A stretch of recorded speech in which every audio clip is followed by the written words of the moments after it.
மீண்டும் Chris Gayle, அதுவும் மும்பை இந்தியன்ஸில் களமிறங்க போறாரு. யார் அந்த கிறிஸ் கெயில்? அது மட்டும் இல்லாமல் சென்னை அணிக்கு மும்பை இந்தியன்ஸ் அணியும் வந்துட்டாங்க.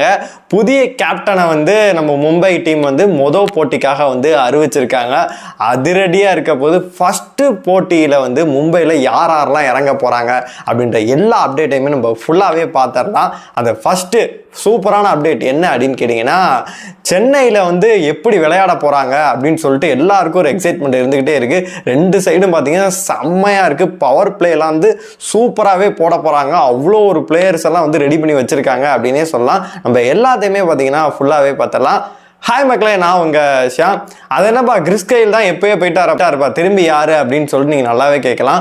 போன வருஷம் ஜிடி 3 கோடி போட்டு ஒரு பயன் எடுத்தாங்க. மும்பையும் ஜிடியும் மாறி மாறி அடிச்சுக்கிட்டு ராபின் வின்ஸை எடுத்தே ஆகணும் அப்படின்னு சொல்லிட்டு செம்மையாக அடிச்சுக்கிட்டாங்க. பார்த்தீங்கன்னா சரியாக அவர் பர்ஃபார்ம் பண்ண முடியாதனால பார்த்தீங்கன்னா போன வருஷம் கொஞ்சம் ஃபெயிலியர் ஆச்சு. முதல் போட்டியிலே எதிர்பார்க்கப்பட்ட நிலையில் எல்லாருமே அவர் எப்படி விளையாட போகிறாரு, ஏன்னா நம்ம தோனி அவர்களே பாராட்டியிருக்காரு. அந்த ராபின் வின்ஸ் அப்பாட்டே போய் சொல்லியிருக்காரு. அதாவது ராஞ்சி ஏர்போர்ட்டில் தான் அவங்க அப்பா ஒர்க் பண்ணிட்டு இருக்காரு செக்யூரிட்டியா.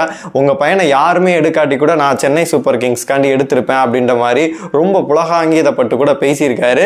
அது மட்டும் இல்லாமல் கண்டிப்பாக உங்கள் பையன் நல்லா விளையாடுவான் அப்படின்னு சொல்லிட்டு அவங்க அப்பாவையும் தேத்திருக்காரு. ரொம்ப எதிர்பார்த்தோம் போன வருஷம். ஆனால் பார்த்தீங்கன்னா ராபின் வின்ஸால் சைன் பண்ண முடியல. அப்பப்போ வாய்ப்புகளும் கிடைக்கவே இல்லை. போன தடவை மும்பை போட்டி போடுச்சு, எடுக்க முடியலை. இந்த முறை பார்த்தீங்கன்னா 3 கோடியிலேருந்து வெறும் 65 லட்சத்துக்கு ராபின் வின்ஸை எடுத்திருந்தாங்க. இப்போ ஒரு வீடியோலாம் செம்ம வைரல் ஆகிட்டு இருக்கு. என்ன அப்படின்னு கேட்டிங்கன்னா, ராபின் வின்ஸ் போட்டு 6 விளாச்சிக்கிட்டே இருக்காரு, 6 அடிக்கிறாரு. ஜெயவர்தனை பார்த்தீங்கன்னா அவரும் என்னடா தம்பி வேற லெவல் போல இருக்கு அப்படின்னு சொல்லிட்டு, அவரை பொறுத்த வரைக்கும் ஒரு ஆல்ரவுண்டர், லெஃப்ட் ஹேண்ட் பேட்ஸ்மேன். அது மட்டும் இல்லாமல் சூப்பராக பார்த்தீங்கன்னா பேட்டிங் ஆடுறாரு. அவருக்கு மட்டும் இந்த தடவை சிக்கிருச்சு அப்படின்னா சூப்பராக இருக்கும். கடப்பாரா இட்ஸ் அகைன் பேக் அப்படின்னே சொல்லலாம். ஏன்னா ரொம்ப வருஷம், ஒரு 5 வருஷமா ஸ்ட்ரகிளிங் இருந்துகிட்டே இருக்கு. பிளே ஆஃப் வர முடியாமல் போகுது. 12 வருடமா பார்த்தீங்கன்னா தோத்துறாங்க ஃபர்ஸ்ட் மேட்ச்ல. இந்த முறையும் தோத்தாங்க அப்படின்னா உங்களுக்கு சாபக்கேடுறா அப்படின்ற மாதிரி சொல்லிடுவாங்க. அதனால அந்த டீமே செட் ஆகாத மாதிரி இருக்கு. அதாவது ஓப்பனிங் காம்பினேஷன் சரியில்லாத மாதிரி இருக்கு. லெஃப்ட் ரைட் காம்பினேஷனுக்கு இந்த வருஷம் பார்த்தீங்கன்னா ரியான் ரிக்கில்டன் இறக்கியிருக்காங்க.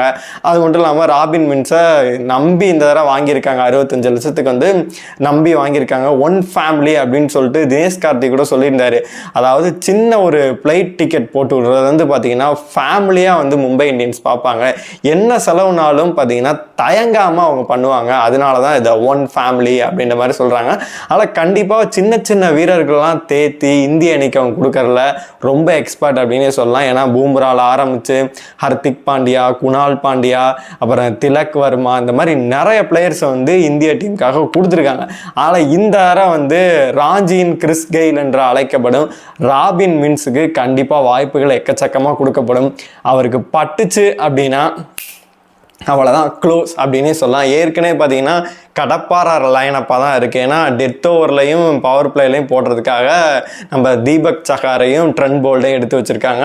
அப்புறம் சொல்லவே வேணாம், வில் ஜாக்ஸ் சூப்பரான ஹிட்டரு. ஹர்திக் பாண்டியாவும் சொல்லவே தேவையில்லை, இப்போ நல்லா விளையாண்டுட்டு இருக்காரு.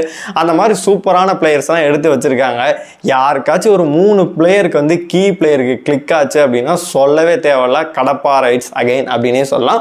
அது மட்டும் இல்லாமல் மும்பை டீம் பார்த்தீங்கன்னா சென்னைக்கு வந்திருக்காங்க, ப்ராக்டிஸ்க்காக வந்திருக்காங்க. என்ன ஒரு சில தினங்களில் அந்த வெறித்தனமான இந்தியா vs பாகிஸ்தான் மாதிரி மேட்ச் நம்ம பார்க்கறதுக்காக ஈகராக வெயிட் பண்ணிட்டு இருக்கோம். அந்த மேட்ச்லாம் முன்னாடியே சொன்ன மாதிரி கேப்டனை மாற்றுவாங்க, நான் சூரியகுமார் யாதவ் தான் கொடுப்பாங்க அப்படின்னு சொல்லி நான் முன்னாடியே சொல்லியிருந்தேன். அதே மாதிரி தான் இன்றைக்குமே அனௌன்ஸ்மெண்ட் வந்திருக்கு. சூரியகுமார் யாதவ் தான் கேப்டன் ஃபர்ஸ்ட் மேட்ச்சுக்கு அப்படின்னு சொல்லிட்டு அஃபிஷியலாக உண்மையை பார்த்தீங்கன்னா அனௌன்ஸும் பண்ணிட்டாங்க.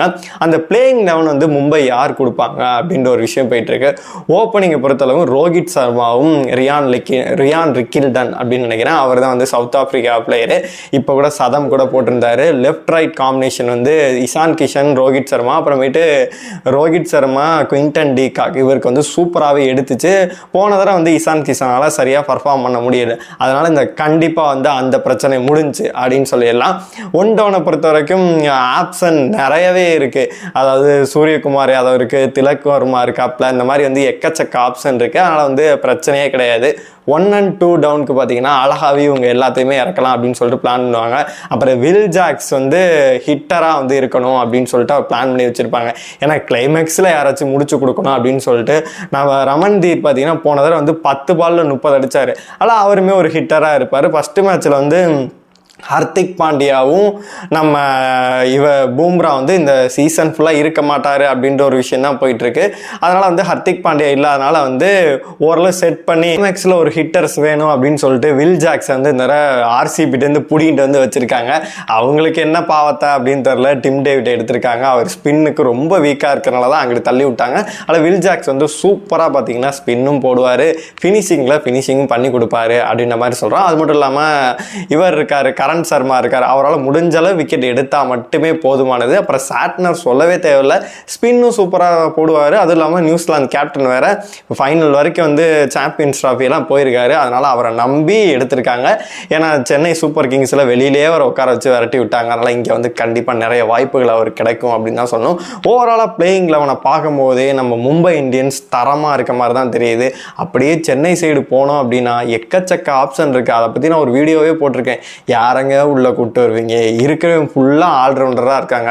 இந்த ஒரு முக்கியமான செய்தி என்ன அப்படின்னா, தோனி இறங்குறதே நம்மளால் பார்க்க முடியாது அப்படின்னு நினைக்கிறேன். இவங்களே சோழியை முடிச்சு விட்டு போயிடறாங்க. ஓப்பனிங் ருத்ராஜ், டெவன் கான்வே முடிச்சு விடுவாங்க. அப்புறமேட்டு சிவம் துவே இம்பாக்ட் பிளேயராக இறங்குவாப்பில். இந்த மாதிரி அப்படியே லிஸ்ட்டு பெருசாக சாம் கரனில் ஆரம்பித்து நிறைய லிஸ்ட்டு போய்கிட்டே இருக்குது. அதனால் வந்து எங்கிட்டுமே வந்து நிற்கிற மாதிரி தெரியல. அதனால் இந்த வாய்ப்பே இல்லை போல இருக்குது. 7-8 7-6 எதுவும் ரசிகர்கள் ஆசைப்படுறாங்க அப்படின்னு சொல்லிட்டு தோனி வந்தால் தான் உண்டு அப்படின்னு தான் சொல்லணும். இந்த தடவை வந்து ஃபஸ்ட்டு மேட்ச் வந்து எல்லோரும் ரொம்ப ஈகராக வெயிட் பண்ணிட்டு இருக்காங்க, யார் ஜெயிப்பா அப்படின்னு சொல்லிட்டு. ஏன்னா ஒரு தடவை எனக்கு ஞாபகம் இருக்குது, 2 மேட்ச் இருக்குல்ல, மும்பைக்கும் சிஎஸ்கேக்கும் பார்த்தீங்கன்னா அந்த 2 மேட்ச்லையும் இந்த சிஎஸ்கே தோப்பாங்க. 3வது மேட்ச்சில் பார்த்தீங்கன்னா பிளே ஆஃப் வரும், அதுலேயும் பார்த்தீங்கன்னா தோப்பாங்க. இதில் வந்து சிஎஸ்கே ஃபேன்ஸ் எல்லாம் என்ன உருட்டிகிட்டு இருந்தாங்களா, இவங்க எம்ஜிஆர் மாதிரி 3 அடி வாங்கிட்டு 4வது அடி அடிப்பாங்கன்னு சொல்லிட்டு 4வது அடி அடித்து பார்த்தீங்கன்னா அந்த தடவை வந்து மும்பை அணி வந்து கப்பு வாங்குச்சு ஐ திங்க் நினைக்கிறேன். அதனால் வந்து இந்த தடவை அதே சாபம் தொடருமா, இல்லை மும்பைக்கு வந்து இந்த வருடம் மேட்ச் அடி வாங்குவாங்களா அப்படின்னு சொல்லிட்டு நம்ம பொறுத்திருந்து தான் பார்க்கணும். உங்களை பொறுத்த வரைக்கும் உங்களோட பிளேயிங் லெவன் இருக்கும்ல, சிஎஸ்கேவாக இருக்கட்டும் நம்ம எம்ஐக்கா இருக்கட்டும், உங்களோட பிளேயிங் லெவன் எல்லாத்தையுமே கமெண்ட் பாக்ஸில் போடுங்க. ஃபஸ்ட்டு மேட்ச்க்காக எந்த அளவு ஈகராக வெயிட் பண்ணுறீங்களோ அதையும் கமெண்ட் பாக்ஸில் சொல்லுங்கள். இந்த முறை யாருக்கு கப் லோடிங், ஈசாலா கப் நம்ம தேவா அதெல்லாம் சொல்லவே கூடாது. உங்களோட ஃபேன்ஸ் யாருக்கு நீங்கள் சப்போர்ட் பண்ணுறீங்க, எந்த டீம் சப்போர்ட் பண்ணுறீங்களோ அதை மறக்காம கமெண்ட் பாக்ஸில் சொல்லுங்கள்.